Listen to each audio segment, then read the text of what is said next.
Hello everyone and welcome to our channel Code Mafians. In this video we will be discussing what a stored procedure is and how is it created in SQL. A stored procedure is a set of SQL statements that are stored in a database and can be called and executed repeatedly. Think of it as a predefined routine or function that performs a specific task or a set of tasks. Stored procedures are commonly used to encapsulate business logic or frequently perform operations, making it easier to manage and execute complex SQL queries. So let's start writing our very first stored procedure. We will start our stored procedure with a delimiter and two forward slashes, and then we will create procedure. We will give this procedure a name, that is get employees by department, and then we will open the bracket and we will insert in department name varchar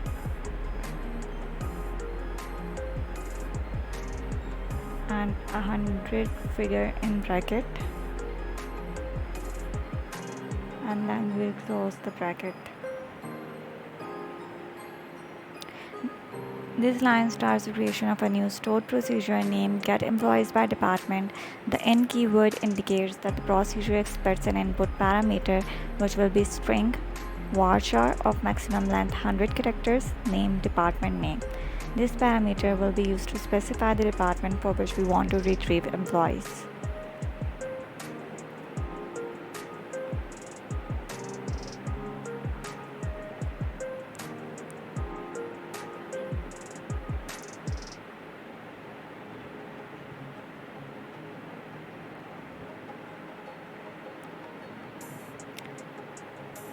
Next, we will insert the keyword begin. This marks the beginning of the procedure body. Everything between begin and end will constitute the logic of the stored procedure.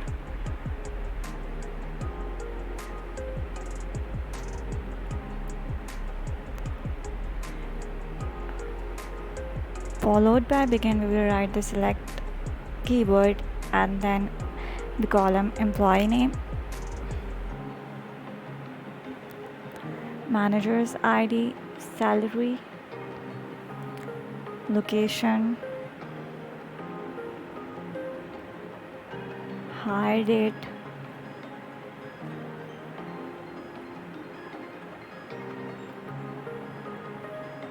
from dummy data sheet 1, that is our table name, where department is equals to department name. This is the SQL query that will be executed when the stored procedure is called. It selects specific columns like employee name, manager's ID, salary, hire date, location from the table, that is dummy data sheet 1. It filters the rows based on the department column matching the value passed in the department name parameter. And then we will end the stored procedure and insert the two forward slashes, and then we'll close the stored procedure with a delimiter. We will run the stored procedure and the stored procedure has been executed. Now we will call the stored procedure. So we will insert call and the name of the stored procedure, that is get employees by department, and then we'll pass the department name. Let's suppose we want to find the employees in the sales department. We will pass the parameter, that is sales department. We will insert department name sales and we will run it. We can see in the output that the stored procedure has returned the result set of employees belonging to the sales department and also the relevant information that we asked for while writing the stored procedure. Now we can view the data in our dummy data sheet 1 and we can see that we have two employees in the sales department and our stored procedure has also returned the same employees. Now if we want to view that where this stored procedure is located in our database, we can go to the stored procedure heading and we can see that we have get employees by department stored procedure stored over there.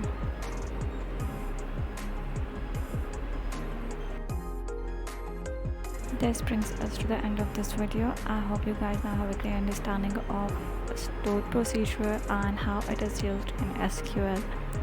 If you find our content useful, please do like our videos and share with others.